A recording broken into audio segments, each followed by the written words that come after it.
जंगल की, जहां पर दो हिरण रहते थे, जो कि बहुत ही पक्के दोस्त थे।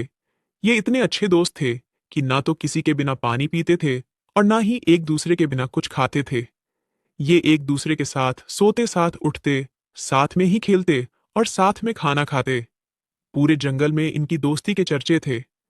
इनमें से एक का नाम सोनू था और एक का नाम मोनू था। यार सोनू भाई, मुझे तो इस नदी के पार जाना है। आखिरकार क्या है नदी के उस पार, पता तो चले। नहीं मोनू भाई, हम नदी के उस पार नहीं जा सकते हैं क्योंकि नदी के उस पार वाले जंगल में बहुत ही खतरनाक जानवर रहते हैं जो हमारा शिकार कर लेंगे। मेरी माँ हमेशा वहां जाने से मना करती हैं। तुम वहां जाने की सोचो भी मत। अरे सोनू, तुम भी ना क्या पुरानी बातों में लगे रहते हो। ऐसा कुछ भी नहीं है। ये सब हमें इसलिए डराते हैं क्योंकि नदी में बहुत खतरनाक मगरमच्छ रहते हैं, तो उन्हें लगता है कि मगरमच्छ हमें ना खा लें। और कुछ भी नहीं है। उस जंगल में बहुत ही मीठे मीठे फल है और अच्छा मीठा पानी है और बहुत ही खुशहाली है। चलो ना, एक बार चलते हैं। अगर खतरनाक जानवर होंगे तो वापस आ जाएंगे। हम कौन सा वहां पर हमेशा के लिए जा रहे हैं। फिर दोनों ने किसी को भी बिना बताए नदी के उस पार जाने का फैसला कर लिया और अपने लिए एक नाव का इंतजाम करने लगे। फिर नाव मिलते ही सोनू और मोनू दोनों नाव में बैठकर नदी पार करने लगे और थोड़ी ही देर में नदी के उस पार पहुंच गए। अरे मोनू, तुम भी वही देख रहे हो जो मैं देख रहा हूँ। अरे देखो तो कितने अच्छे बगीचे लगे हुए हैं। ऐसे बगीचों में देखो कितने अच्छे अच्छे फल लगे हुए हैं। जब ये फल देखने में ऐसे लग रहे हैं तो खाने में कैसे लगते होंगे। देखो, इसमें आम के फल लगे हुए हैं, संतरों के फल लगे हुए हैं, अमरूद भी है। मेरा पेट तो इन फलों को देखकर ही भर गया। तू भी कुछ बोल भाई। अरे मैं क्या बोलूं सोनू, अब तू ही देख ले। मैंने तो तुझसे पहले ही बोला था कि तेरी मां मगरमच्छ से डर रही है और कुछ नहीं है। देखो, नदी के इस पार आकर मजा आ गया ना। अब चल भाई, ऐसे बातें ही करते रहोगे या फिर फल भी खाओगे। चलो, पहले फल खाते हैं, बाद में खूब गपशप करेंगे।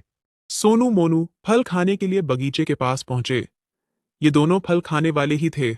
इतने में लोमड़ी ने उन्हें देख लिया और लोमड़ी जोर जोर से चिल्लाने लगी। शेर महाराज, आपके बगीचे में कोई आ गया है। देखिए ना, इन चोरों को भगाइए। ना शेर महाराज, अब तो आपका बगीचा भी सुरक्षित नहीं है। शेर महाराज, लगता है आपकी दहशत कम हो गई है। कहाँ हो आप, जल्दी आओ। दूर खड़ा एक भालू यह सब देख रहा था। भालू तुरंत समझ गया कि यह लोग इस जंगल में नए आए हैं और यह शेर के हाथ से शिकार होने वाले हैं। तो भालू जल्दी से उनके पास गया और भालू ने कहा, अरे बेवकूफ हिरन, तुम लोग कहाँ से आ गए हो। तुम लोगों को पता ही नहीं है ये जंगल कितना खतरनाक है और यहाँ कदम कदम पर खतरा है। खतरा? कैसा खतरा? मेरी माँ तो पहले ही बोलती थी कि इस जंगल में बहुत खतरा है। अरे शेर आ रहा है, इससे पहले किसी शेर हम सबका शिकार कर ले। चलो यहाँ से, बाद में सारी बात बताता हूँ। फिर भालू सोनू और मोनू को अपने साथ अपने घर ले गया।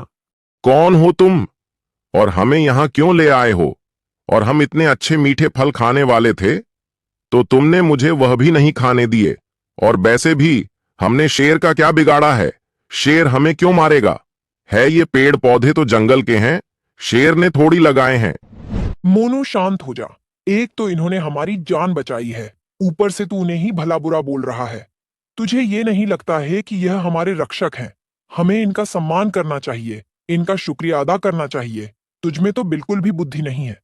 भालू चाचा, इसकी तरफ से मैं आपसे माफी मांगता हूँ। आपने जो हमारी जान बचाई उसके लिए बहुत बहुत धन्यवाद आपका। ये तो थोड़ा नादान है, जो मन में आता है वो बोल देता है। आपका बहुत बहुत धन्यवाद। कोई बात नहीं बच्चों, यह तो मेरा फर्ज था। मैं तुम दोनों को देखते ही समझ गया था कि तुम दोनों इस जंगल में नए आए हो। बेटा, ये जंगल खतरनाक जानवरों से भरा पड़ा हुआ है और सभी के अपने अलग अलग राज्य हैं। जिस बगीचे में तुम जा रहे थे वह बगीचा एक बब्बर शेर का है और इस जंगल का सबसे खतरनाक जानवर शेर ही है। और जिस लोमड़ी ने शेर को आवाज दी थी वह लोमड़ी शेर के साथ रहती है और उसी का कामकाज करती रहती है। शेर के बगीचे के पास कोई नजर उठाकर देखता भी नहीं है, लेकिन तुम दोनों ने ये गलती कर दी है। अब तुम दोनों इसी गुफा में रहना।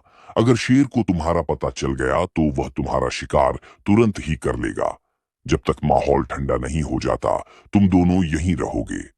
लेकिन यहाँ इस बंद गुफा में हम लोग कब तक रहेंगे? कोई तो रास्ता होगा यहाँ से निकलने का। रास्ता तो वही होगा जिस रास्ते से तुम आए होंगे। वैसे तुम लोगों ने मगरमच्छों से भरी नदी कैसे पार कर ली? इस नदी को पार करने की तो कोई सोचता भी नहीं है। भालू चाचा, हम दोनों एक नाव से यहाँ आए थे और नाव अभी उसी किनारे पर रखी हुई है। आप बस नाव तक पहुंचा दो, फिर हम दोनों वापस उसी से अपने घर चले जाएंगे। अच्छा ठीक है, अभी तुम लोग आराम करो। मैं यहाँ से निकलने का कोई सुरक्षित रास्ता देखता हूँ, और जैसे ही मुझे लगेगा कि अब हम सुरक्षित नाव तक पहुंच जाएंगे तो मैं तुम्हें जल्दी से जल्दी वहां ले चलूंगा। किसकी इतनी हिम्मत हो गई है लोमड़ी, जो शेर के राज्य में आकर और शेर के बगीचे में चोरी करें? 2 हिरण थे महाराज। मैंने भी उन हिरणों को आज तक कहीं नहीं देखा है। लगता है वह यहाँ के नहीं है। बोहरन तो कहीं और से आए हुए लगते हैं। इस जंगल में तो किसी की इतनी हिम्मत है ही नहीं है जो आपके बगीचे में आ जाए। अच्छा, तो वह पक्का नदी के उस पार से आए होंगे। चलो चलकर नदी के पास देखते हैं। शायद कोई नाव किनारे पर रखी होगी जिससे वह हिरण यहाँ आए होंगे। हरण अपने जंगल में आ तो गए हैं, लेकिन यहाँ से वापस नहीं जा सकेंगे, क्योंकि यह बब्बर शेर का इलाका है और यहाँ कोई आता तो अपनी मर्जी से है, लेकिन जाता सिर्फ मेरी मर्जी से है, वह भी मेरे पेट में। अब यहाँ खड़ी खड़ी क्या कर रही है? चल लोमड़ी, वहां देखते हैं वह लोग किस चीज से यहाँ आए होंगे। फिर लोमड़ी और शेर वहां नदी के किनारे पहुंच गए जहां पर नाव रखी हुई थी। देख लोमड़ी, मेरा शक सही निकला। इस नाव से वो हिरण यहाँ आए हैं। फिर शेर ने नाव के पास जाकर उस नाव को तोड़ दिया। जैसे ही शेर ने नाव को तोड़ा तो लोमड़ी थोड़ी अचंभित हो गई और उसको कुछ समझ नहीं आ रहा था कि शेर ने नाव को क्यों तोड़ दिया है। अरे महाराज, क्यों तोड़ दिया आपने? यह नाव मेरी तो कुछ समझ में नहीं आ रहा है। नाव तोड़ने से क्या हो जाएगा? अरे मूर्ख लोमड़ी, यही अंतर तो है तुझ में और मुझ में। मैंने ये नाव इसलिए तोड़ दी है क्योंकि नाव से वह यहाँ से वापस चले जाते, लेकिन अब वह यहाँ से वापस किसी भी हालत में नहीं जा सकते हैं, क्योंकि नाव को मैंने तोड़ दिया है और नदी में तैरकर वह जा नहीं सकते हैं, क्योंकि इस नदी में इतने खतरनाक खतरनाक मगरमच्छ हैं जो एक पल में ही उनका शिकार कर लेंगे। अब तो वह मेरे ही हाथ से शिकार किए जाएंगे। आज नहीं तो कल मेरे पास ही आएंगे और मुझसे बच के जाएंगे। कहां? अब तो बस यह देखना है कि वह मुझसे कब तक बच सकेंगे। लेकिन लोमड़ी, मुझे तो लगता है यहां किसी जानवर ने उनको अपने घर में शरण दी है, वरना अब तक तो वो यहीं कहीं भटक रहे होते। मैं तो अपनी गुफा में जा रहा हूं, मुझे तो बहुत नींद आ रही है लोमड़ी। तुम यहाँ की देखभाल करना और जैसे ही वो हिरण तुम्हें दिखें तो तुम मुझे आवाज लगाना। मैं तुम्हारी आवाज का इंतजार करूंगा। फिर शेर अपनी गुफा में चला गया और लोमड़ी बगीचे के पास पहुंच गई और बगीचे की देखभाल करने लगी और हिरण के आने का इंतजार करने लगी। फिर भालू हिरण की नाव को खोजते खोजते नाव के पास पहुंच गया तो उसने देखा नाव तो पूरी तरह से टूटी हुई है। शेर ने यह तो गलत किया है। मुझे यह तो पता था कि शेर बहुत ही बुरा है, लेकिन इतना भी बुरा है मैं नहीं जानता था। उन विचारों को भागने का एक मौका तो मिलना चाहिए था। अब वो हिरण कैसे अपने घर जाएंगे? इस नदी में तो खतरनाक मगरमच्छ हैं और यहाँ जंगल में खतरनाक जानवर हैं। अब तो हिरण चारों तरफ से फंस चुके हैं। फिर भालू दुखी मन से सोनू और मोनू के पास पहुंचा और बोला, भाइयों, अब तो नदी पार करने का कोई भी रास्ता नहीं है, क्योंकि नदी में तो खतरनाक मगरमच्छ है और तुम्हारी नाव को शेर ने तोड़ दिया है। अब तुम्हारा वापस अपने घर जाना असंभव हो गया है। देख मोनू, तूने मुझे फंसा दिया है। मैंने तो पहले ही बताया था, ये बहुत खतरनाक जगह है। मेरी माँ मुझे रोज समझाती थी कि बेटा वहां नहीं जाना, लेकिन मोनू तू बिल्कुल भी नहीं मानता है। अरे बच्चों, ये वक्त आपस में लड़ने का नहीं है। अभी हमें इस मुसीबत से बाहर निकलने के बारे में सोचना चाहिए, इसी में तुम्हारी भलाई है। भालू चाचा, अब बस एक बार हम दोनों को यहाँ से निकाल दो, फिर हम कभी भी यहाँ पर नहीं आएंगे।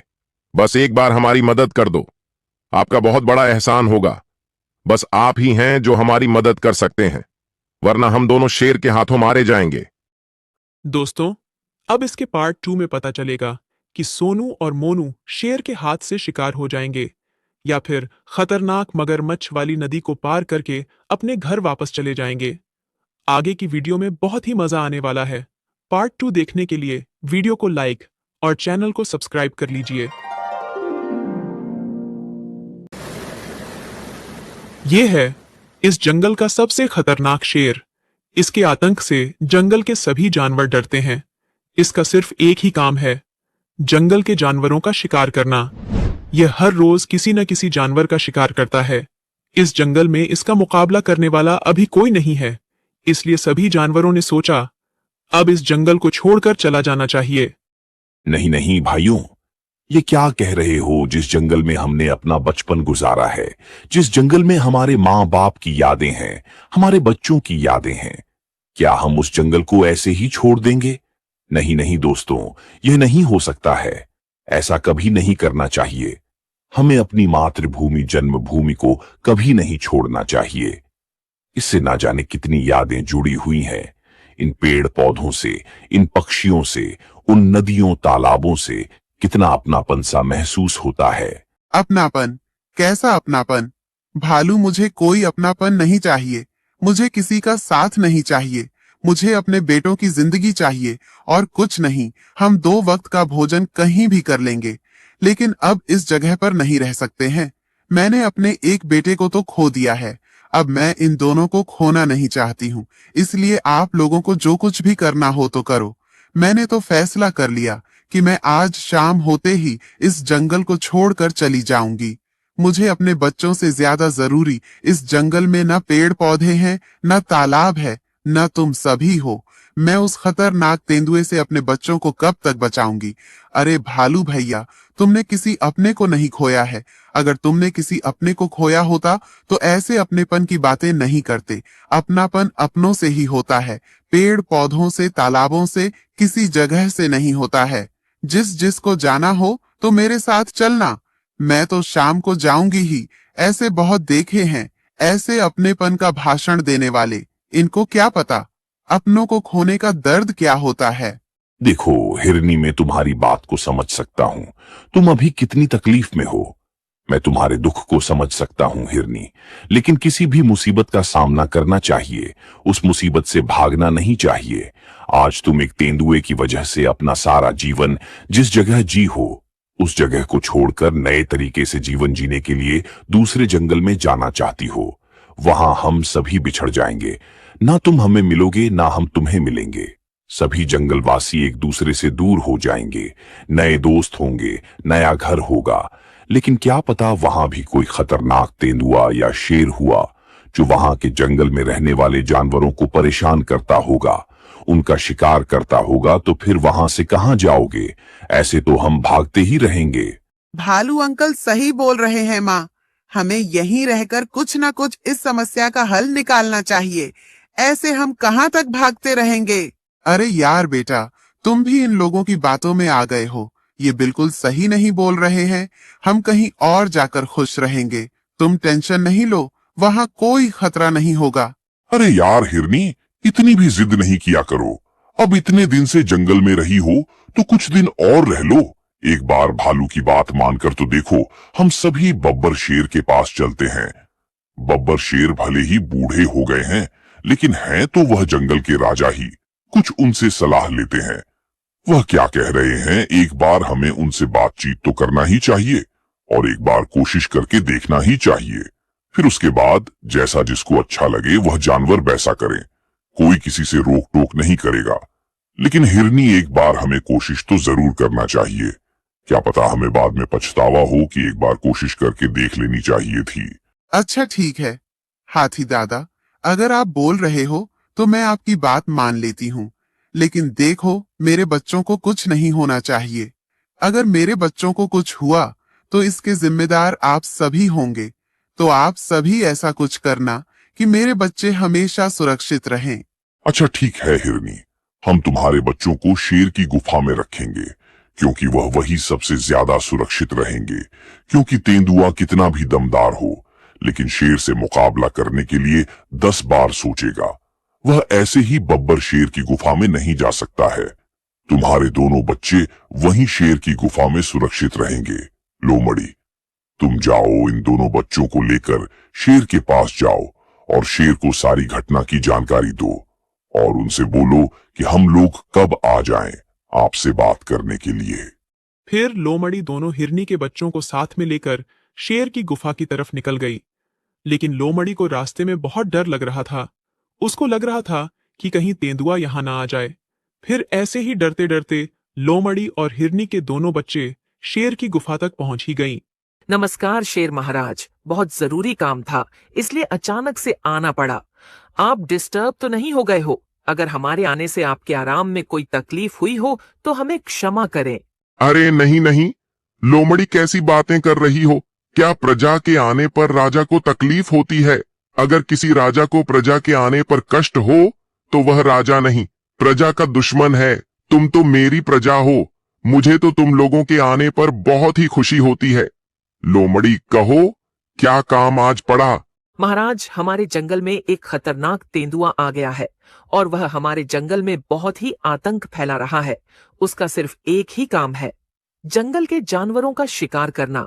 जंगल के सभी जानवर तेंदुआ से परेशान हो गए हैं और वह शिकार करना बंद ही नहीं कर रहा है। तो उसी से परेशान होकर सभी जंगल के जानवरों ने जंगल को छोड़ने का फैसला कर लिया है। लेकिन तभी भालू और हाथी की सलाह हुई कि जंगल नहीं छोड़ो, एक बार बब्बर शेर से बात कर लेते हैं। और सभी यह भी जानते हैं कि आप बूढ़े हो गए हो तो उसका मुकाबला शायद ही कर पाओगे। फिर भी सभी जानवर आपसे सलाह लेना चाहते हैं कि क्या किया जाए। सभी ने कहा है कि बब्बर शेर से बोलना कि हम सब आपके साथ मिलकर मुकाबला करना चाहते हैं।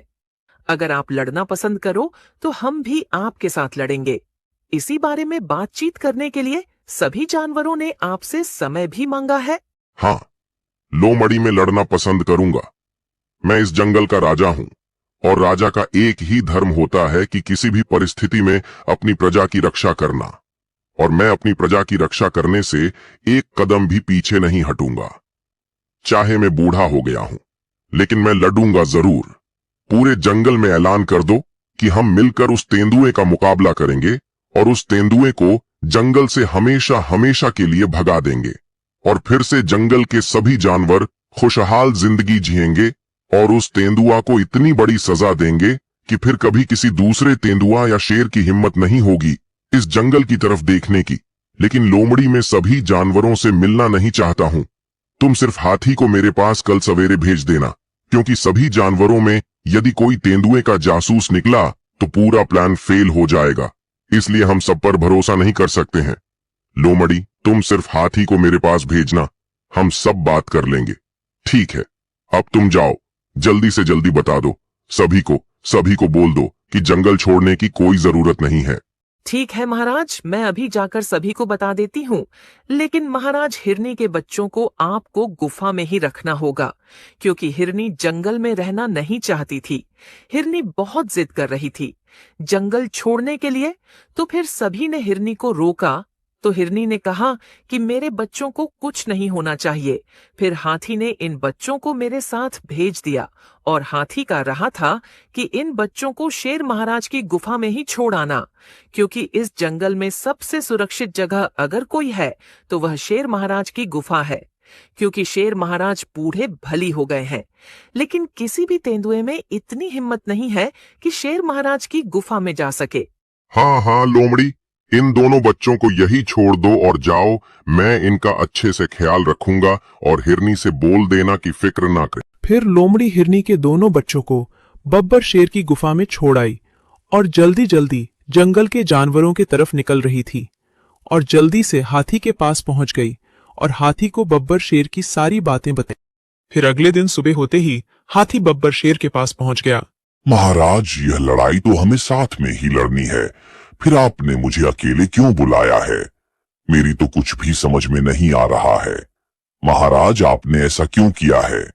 क्योंकि तेंदुआ बहुत ही ताकतवर है और हम दोनों मिलकर भी उसका मुकाबला नहीं कर सकते हैं। महाराज, इसलिए हमें तेंदुए से लड़ने के लिए सभी जानवरों को एक साथ रखना होगा और फिर हम सभी जानवर एक साथ उसका मुकाबला करेंगे, तभी उससे जीत पाएंगे। तुम बात तो सही कह रहे हो हाथी, लेकिन हम सभी जानवरों को साथ में नहीं बुला सकते हैं। लड़ने के लिए तो हम सभी को साथ में बुलाएंगे, लेकिन प्लानिंग करने के लिए सभी को साथ में नहीं बुला सकते हैं, क्योंकि क्या पता अगर कोई जानवर उसमें से जासूस निकला तब तो हमारा पूरा खेल ही खत्म हो जाएगा। इसलिए हाथी प्लान अपन दोनों को बनाना होगा और फिर उसमें सहयोग सभी का चाहिए। महाराज, प्लान क्या बनाना है? मैं तो यह सोच रहा हूं कि हम सभी जानवर मिलकर उस तेंदुए को घेर लेंगे और उस पर एक साथ हमला कर देंगे।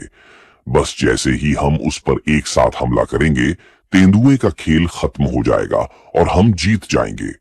इसमें प्लान बनाने की क्या जरूरत है महाराज? हमारी जीत तो पक्की है। अरे मूर्ख, हाथी बात जीत और हार की नहीं हो रही है। प्लानिंग इसलिए बनाई जाती है ताकि हमारी जीत भी हो जाए और हमारी हानि भी कम हो। जिस तरह से तुम बता रहे हो, अगर हम सभी जानवर उस पर एक साथ हमला करें तो हमारी जीत तो पक्की हो जाएगी। लेकिन यह सोचो कि हमारे कितने जानवरों का वह शिकार कर लेगा और कितनों को घायल कर देगा। सोचो, हाथी जिनकी जान जाएगी उनके परिवार पर क्या बीतेगी। जो बच जाएंगे वह तो खुश हो जाएंगे, लेकिन जो घायल हो जाएंगे और जिनका वह शिकार कर लेगा वह तो बहुत दुखी हो जाएंगे। अगर हमें अपनी प्रजा को दुखी ही करना है तो बताओ, तुम्हारे अनुसार एक साथ हमला कर देंगे। और अगर ऐसा करना हो कि अपना काम भी हो जाए और अपनी हानि भी नहीं हो, तो फिर मेरी बात सुनो, अपन क्या करेंगे? हाथी हिरनी के दोनों बच्चों को एक मैदान में खड़ा कर देंगे और फिर तेंदुए की नजर जैसे ही उन पर पड़ेगी वह शिकार करने के लिए आएगा। नहीं नहीं महाराज, हिरनी के बच्चों को कुछ मत करना। मैंने उनकी रक्षा करने का विश्वास हिरनी को दिलाया है। यह प्लान कैंसिल कर दो महाराज। अरे यार हाथी, पूरी बात तो सुनो।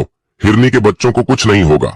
जैसे ही मैदान में तेंदुआ हिरनी के बच्चों का शिकार करने के लिए आएगा, उन बच्चों के सामने हम एक गड्ढा खोद देंगे और उस गड्ढे पर कुछ लकड़ियां और मिट्टी डाल देंगे, जिससे गड्ढा तेंदुए को ना दिखे।